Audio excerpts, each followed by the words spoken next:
A/B testing and that testing cycle is your best friend. You don't have to go all in. You can do small amounts, make a testing budget that's 90% BAU, 10% testing, and then find a rollout plan that rolls what's getting hooked back into your main budget, things like that. Always be moving and adapting. I think that's the key thing. You can't even trust with a lot of these markets that what you knew a year ago even still works. It's the eCommerce Master Plan podcast. Here to help you solve your marketing problems and grow your e-commerce business. Cutting through the hype to bring you inspiration and advice from the e-commerce sector and beyond. Here's your host, Chloe Thomas. Hello and welcome. It's great to have you here. Thank you for hitting play and choosing to listen to one of our inspiring guests. Huge thanks to Alla Kakani from Nosto for introducing us to this brilliant guest. Thank you, Alla. We really appreciate it. Now, in this episode, we are talking luxury fashion. We're talking marketplaces. We are talking super complex operations, customs and tariffs.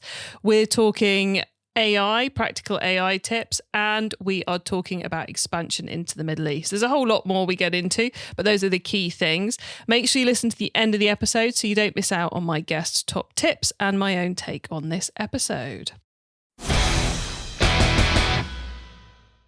Most people don't realize how much their personal information is being bought and sold every day. Data brokers are making billions, pulling details about you from public records and the internet, and then packaging and selling it, usually without your consent. That's how your information lands in the hands of scammers, spammers, even stalkers. It's why you get endless robocalls and why ads seem to follow you everywhere. That's where Aura comes in. Aura actively removes your data from broker sites and keeps it off. They also instantly alert you if your information shows up in a breach or on the dark web. But Aura goes beyond data protection. With one app, you get a VPN, antivirus, password manager, spam call protection, dark web monitoring, and even up to $5 million in identity theft insurance. All backed by 24/7 US-based fraud support. Other companies might sell just credit monitoring or just a VPN.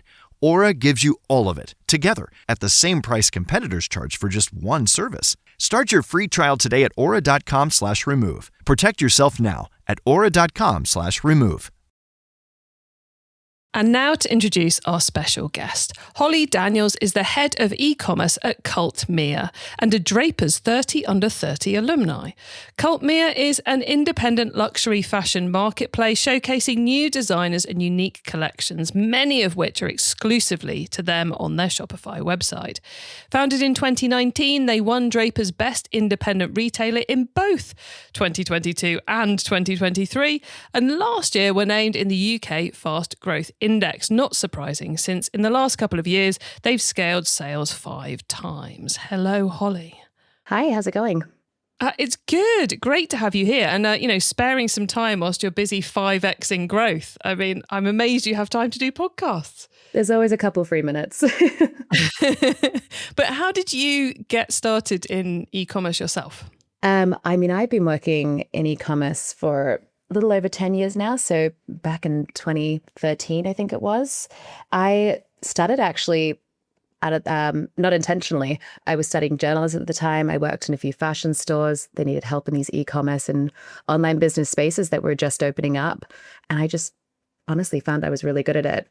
So over the years, I scaled up into content positions, operation positions, quickly scaled into e-commerce management by 2015, I think it was. And I've sort of been sitting in those and above since then, really working with growth and startup models. That's my bread and butter.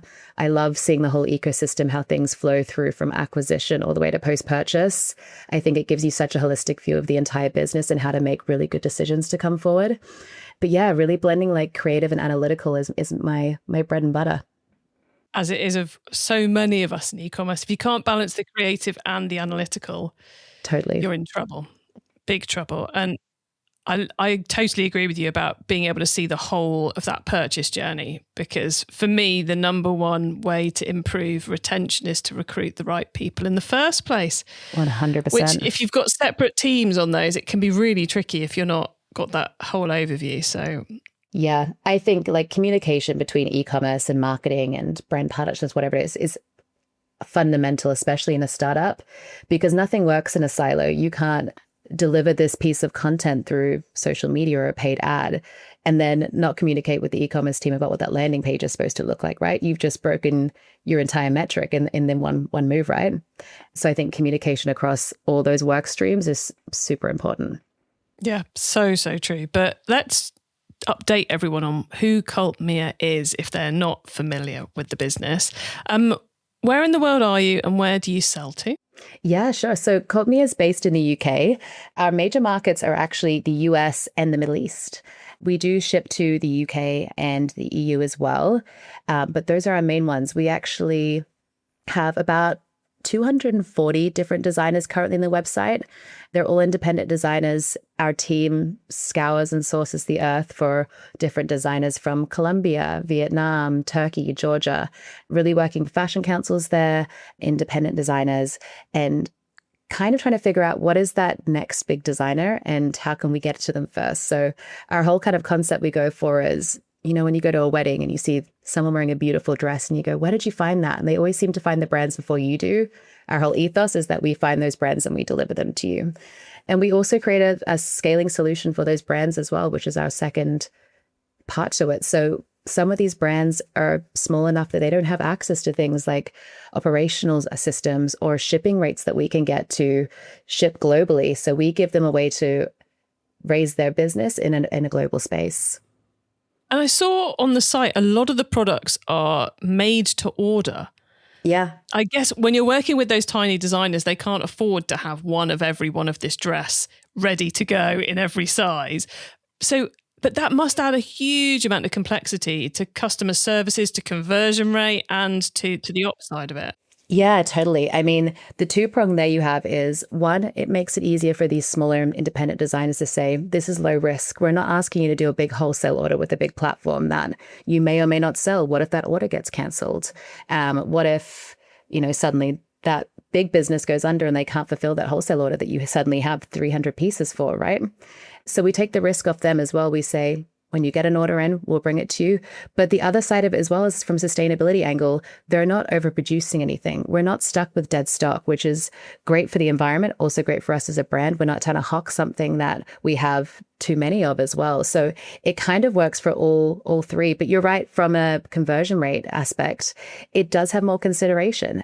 We're very lucky that the clientele that we've brought into the business seem less sensitive to it, which is great. And I think that comes from really good brand positioning and marketing, and also just finding the right customers. But some of these items can take anywhere from 7 days to 4 weeks.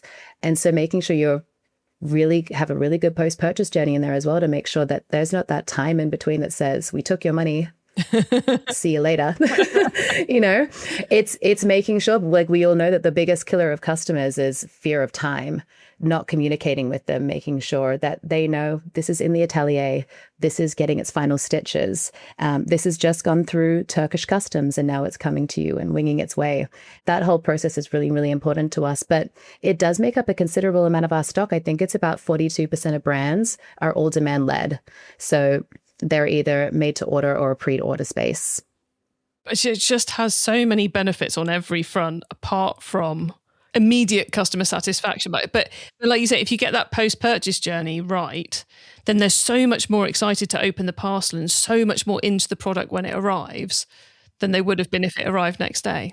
Yeah, definitely. And I mean, there's definitely some CRO in front of that as well, which is making sure that's super clear before purchase, making sure that we're getting the right measurements. Like if you're ordering this and it's going to take 4 weeks, you obviously don't want to get it, realize it's the wrong size, and then have to send it back and wait another 4 weeks for another one, right?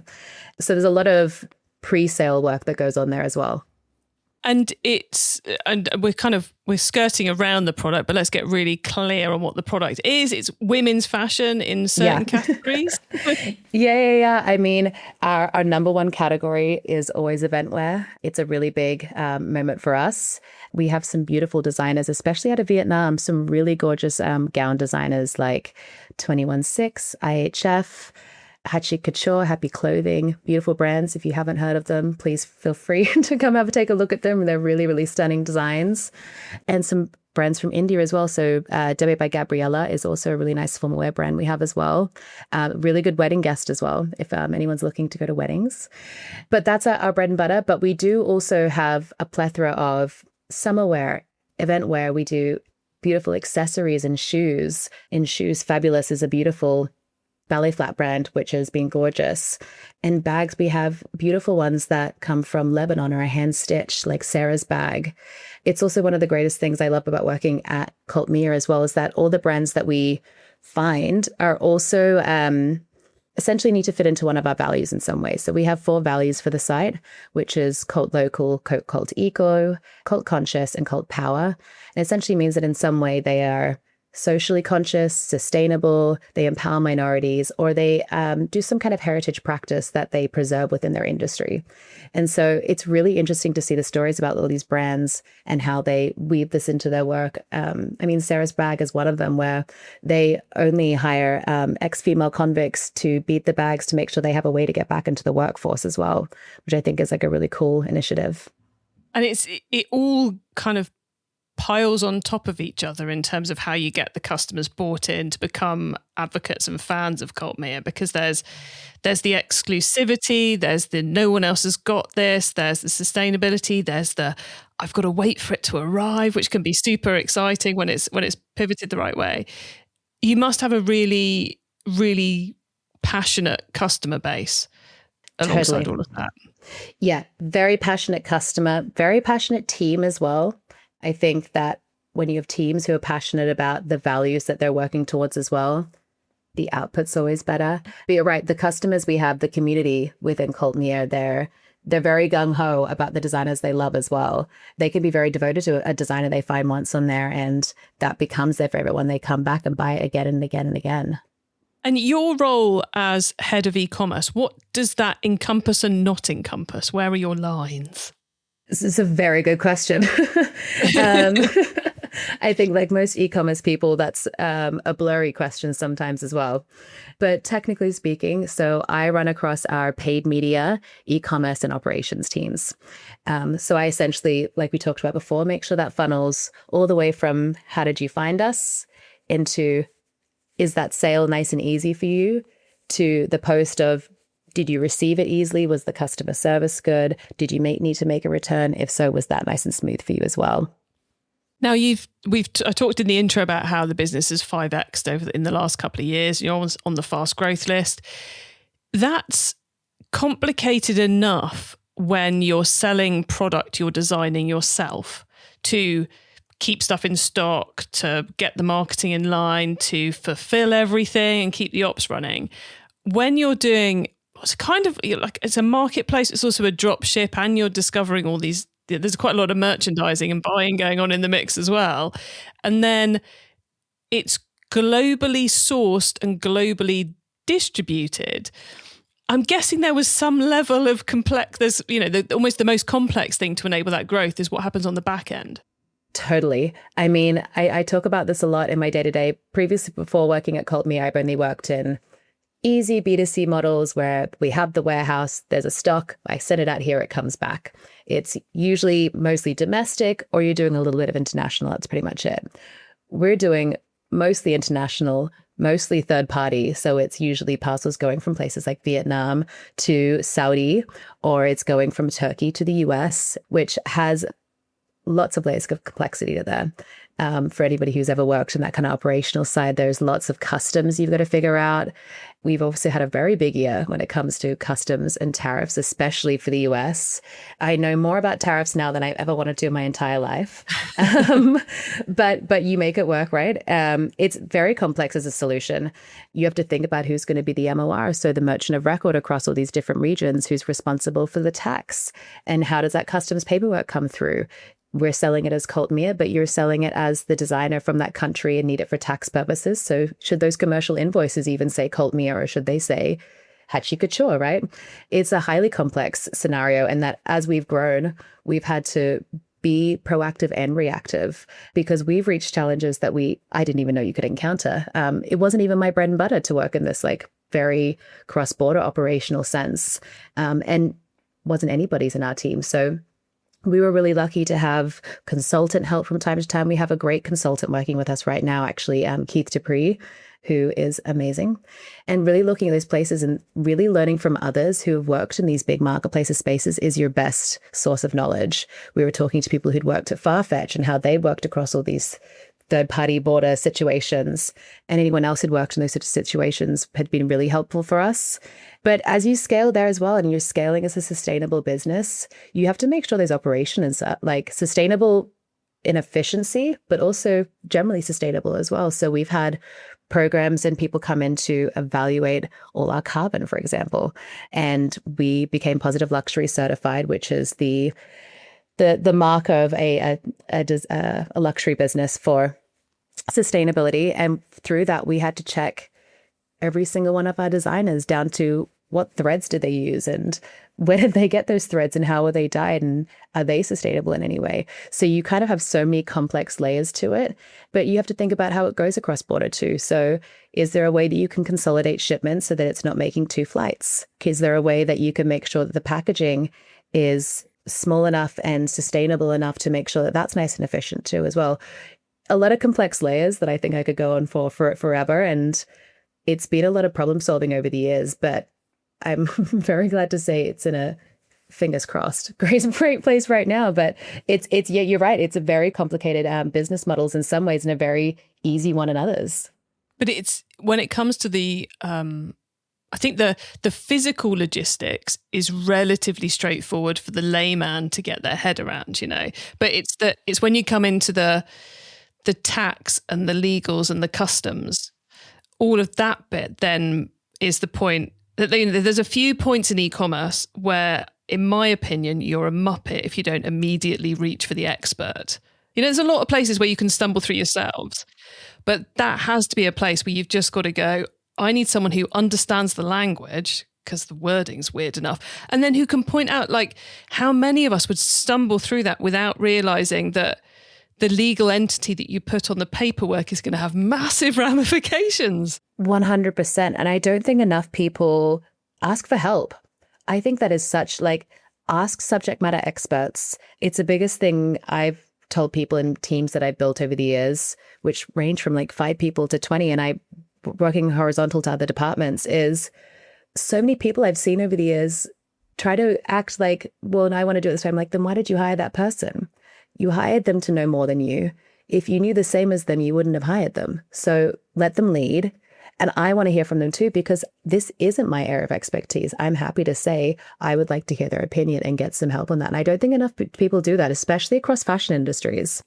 Yeah, it can be so limiting if you're not going, if you're trying to work it out yourself, because you'll make mistakes and it will take longer. And when you've got parcels going all over the place, all over the world, you can't, every day you're making more errors if you're not fixing that quickly. You want to move quickly. Yeah. You don't want to let that fall into the backlog, which is why we're very lucky to have had some consultant helps across the year in these big subject matter experts that I previously had no knowledge of at all. And you mentioned that you're really big as a company in both the Middle East, even in the US. Was that always the plan in the business, or was it we found a hot spring of customers and we're going to go and chase it? Exactly right. Yeah. So originally, when I started in 2022, the major markets were the UK and the US. US was always doing really well. There was a nice burgeoning market for it there. UK was a little bit slower, but still a pretty good market at the time. And then from that, one of the biggest things that I think everyone can take from is data is king. find the data and really take a close look at it, because what we found out of seeing some of these UK addresses, though, is that a lot of the billing addresses were actually based in the Middle East somewhere. And we realized, okay, that's interesting. They clearly have some sort of crossover from here. We engaged with a lot of subject matter experts in certain regions, found out they do a lot of their traveling across border, especially through summer, into the EU and the UK. So actually, these customers we thought we had from UK were mostly from the Middle East. But it came with its ups and downs as well. We first tried paid marketing from that to pull them in, and nothing sticked, and we couldn't really figure out why. So pulled it back, tried to regroup, and then just realized we were, again, completely in the wrong season for them, because like we just found out, they're not in the Middle East through summer. They're traveling. Why were we sending paid ads there when they're not around yet? And maybe they would have shopped in summer if they had more brand trust with us, right? But they hadn't been introduced to us at all, and we're hitting them when they're not even there. So we pulled it back up in winter And suddenly, like, same ads, same audience groups, everything like that, changed the creative to more of a winter stuff, and it just took off. We realized what they really loved was all that evening wear, all the gowns. They have so many formal events they wear in that region as well. And then we sort of took it up from there. But yeah, I think listening to the data, and I also think not being afraid to stop and regroup is also important as well. Yeah, I think so.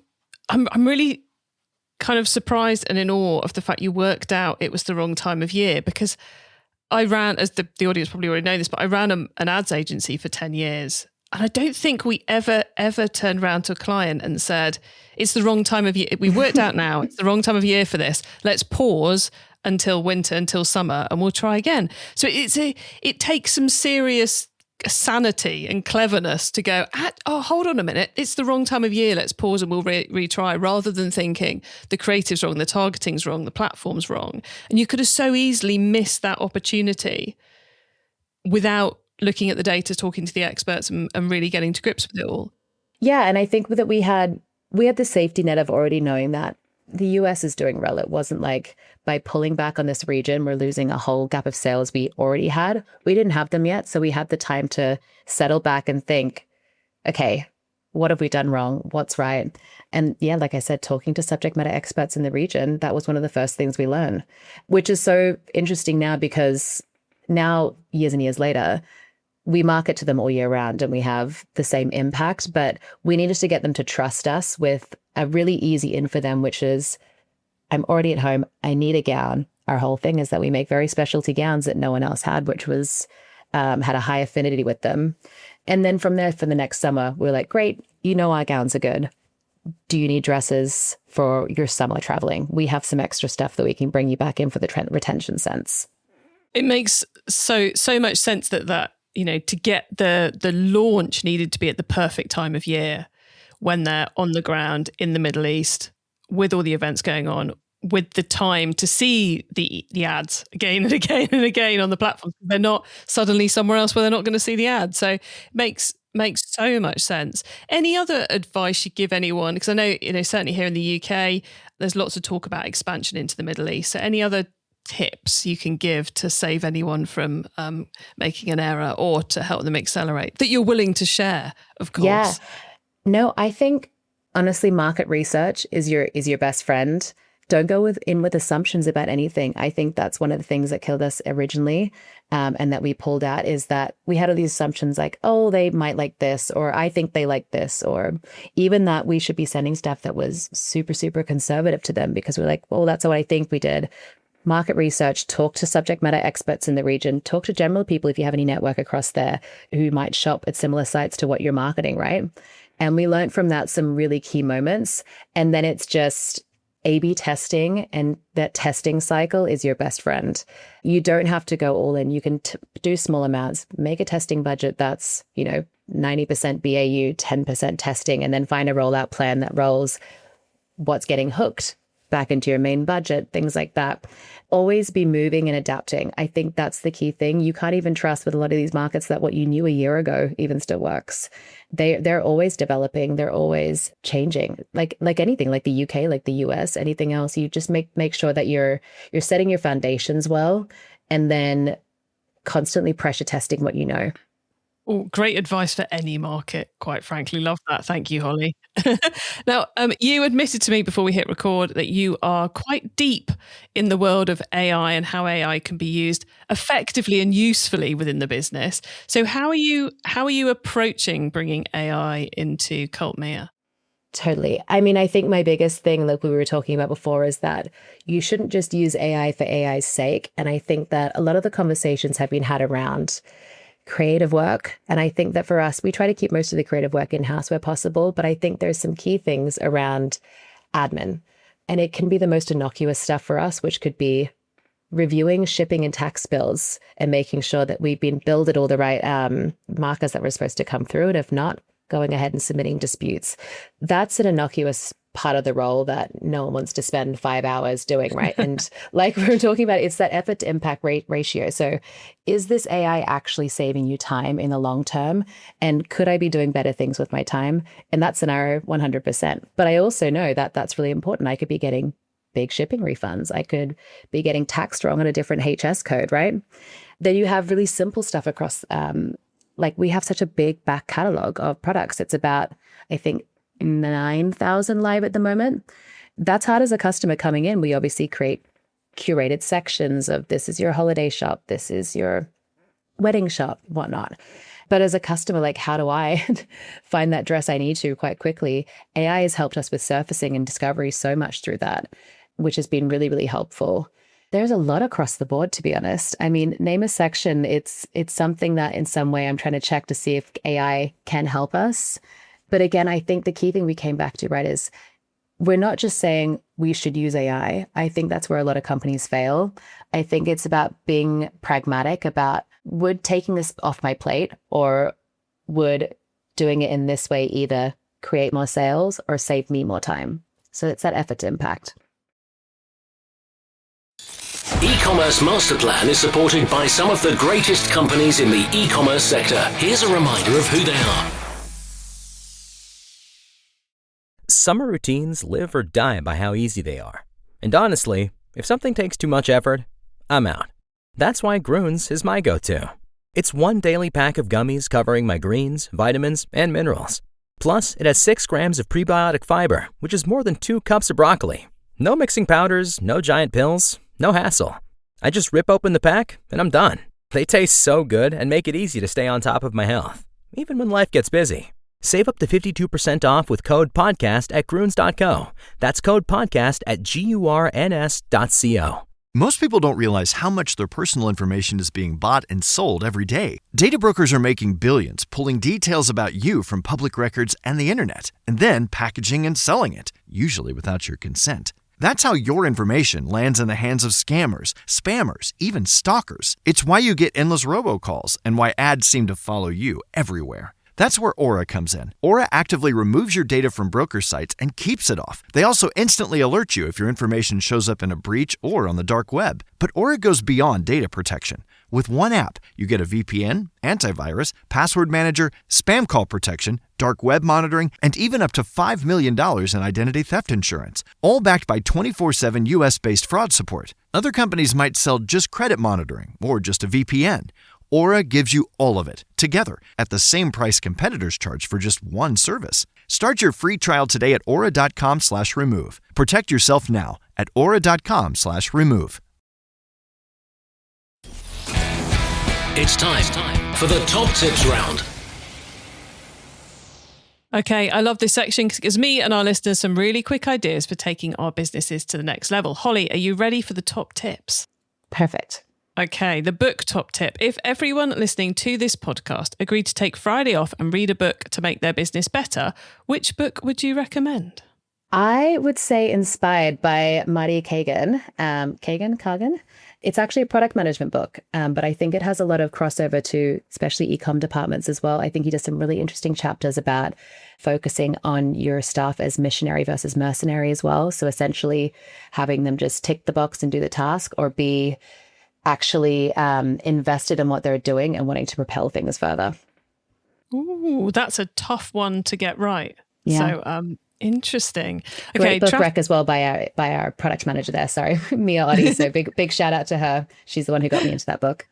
Excellent. Okay, traffic top tip. Which marketing method do you either prize above all others or think doesn't get the press it deserves? I mean, traffic and marketing, I'm all about testing cycles, testing, A/B testing, pressure test everything. Nothing should ever stay the same. You should be constantly cycling out. So true, especially in these ever competitive times. Yeah. You cannot set and forget. Just not possible. I wouldn't trust the stuff I know in 2022 now. I think the world is a completely different place every few months. Yes. The tool top tip, maybe a collaboration tool, a social media plugin, a phone app, or just a way of working. Is there a cool little tool you use that makes you and your team more efficient from day to day? I mean, we could say Claude AI. I'm a big Claude co-work person. It's connected to my everything. But I love Fixer. Fixer's also an AI meeting recorder, email organizer. It's been very helpful for me for agenda tips and things like that. So I have most of the team on that as well.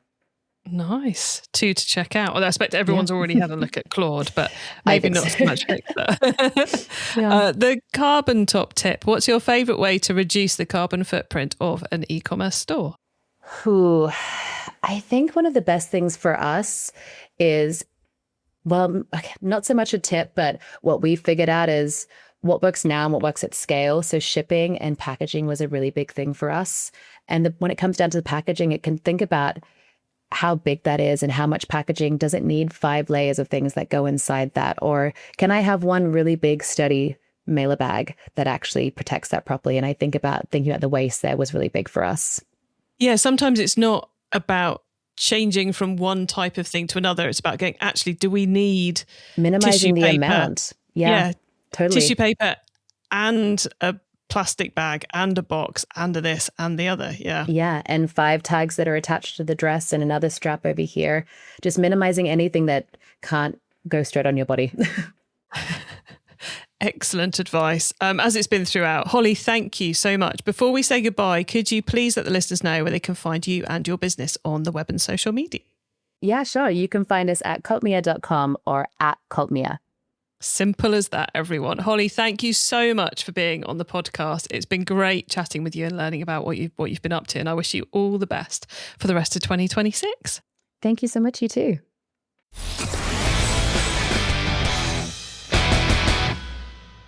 Lots of great tips and advice there from Holly. I think for me, it was kind of the big takeaway for me is the clarity of her approach to things. It's like, let's look at the data. Let's find the thing which actually needs improving, whether it's in logistics, whether it's in expansion into the Middle East, whether it's in packaging or AI, whatever bit it is that needs improving, let's find the right way to do that, including finding the right person on the team, finding the right sourced expert, finding the right piece of AI or automation. So I think it's a serious clarity going on there. Sorry, all the going on there. Serious clarity, and you can see why she's the sort of person you want on your team if you are looking to 5x in a couple of years. So what else can you get from us? Well, you can get your hands on our notes about this episode, on the full transcript, those top tips and links by heading over to ecommercemasterplan.com. You can also use our direct episode short links. That's ecmp.info/the number of this episode.